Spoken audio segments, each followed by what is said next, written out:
Vous nous proposez aujourd'hui d'adopter un certain nombre de subventions dans le cadre du dispositif trait d'union mis en place par notre collègue Yann Cucherat sous le précédent mandat. Il s'agit là d'aider des clubs sportifs sur des actions précises et nous voterons favorablement. Mais au-delà de l'aide apportée sur un projet particulier, c'est du fonctionnement général des associations sportives dont nous voulons parler aujourd'hui. La crise sanitaire, le confinement engendre à bien des niveaux une catastrophe économique et les clubs et associations sportifs n'échappent pas à cette triste réalité. Une distinction doit être faite entre les grands clubs, soutenus financièrement par leur propre fédération, et les associations de moindre importance qui manquent cruellement de soutien. L'économie d'un club repose sur les adhésions, les abonnements annuels et les compétitions locales inexistantes en ce moment. Tous affichent une chute d'inscription de 20 à 50%, ce qui génère bien évidemment un effondrement de la trésorerie. Le 29 octobre, par décision gouvernementale, tous les clubs doivent être contraints à la fermeture, et ce, 3 semaines après la rentrée. Les inscriptions ne se sont donc pas faites par manque de visibilité, et ce, après un premier semestre bien amputé suite au premier confinement. Certaines associations ont préféré laisser les encaissements en attente plutôt que d'envisager un remboursement. D'autres clubs assurent leur survie grâce à la généreuse fidélité pécuniaire de leurs adhérents. Quoi qu'il en soit, le secteur entier, professionnel ou amateur, vit une réelle détresse, redoutant une fermeture définitive.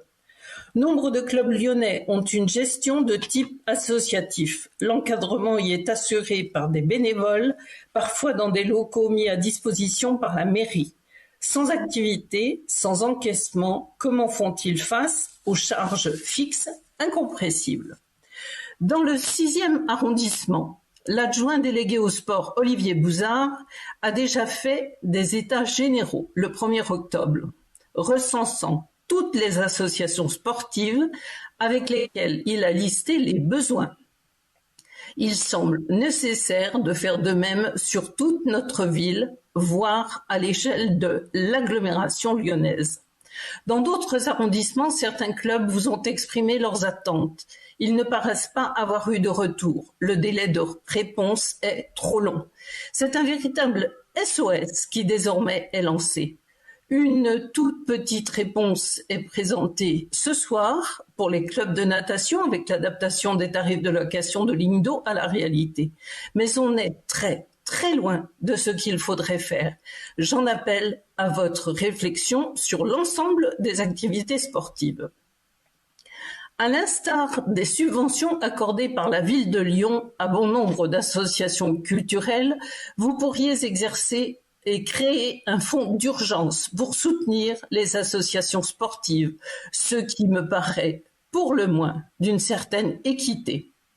Si la culture constitue la nourriture de l'esprit, bien essentiel en soi, le sport est source d'équilibre. Chez l'enfant, le sport participe au développement physique, il sociabilise, il génère l'estime de soi et des autres, il apprend à ce qu'est le succès et l'échec, qu'il soit collectif ou individuel. Chez l'adulte, le sport permet une décompression, lutte contre la sédentarité, valorise l'individu, provoque satisfaction, voire jouissance par la production d'endorphines. Chez nos aînés, le sport assure une meilleure protection de l'équilibre physique et mental. Il améliore mémoire et cognition. Il lutte contre l'ostéoporose, améliore la circulation cardiovasculaire. Enfin, élément capital, la fréquentation régulière d'un club maintient le lien social, lutte contre l'isolement et la dépression. Tous ces bienfaits, aux différents âges de la vie, ne peuvent être anéantis avec la disparition de nos plus de 400 associations sportives lyonnaises.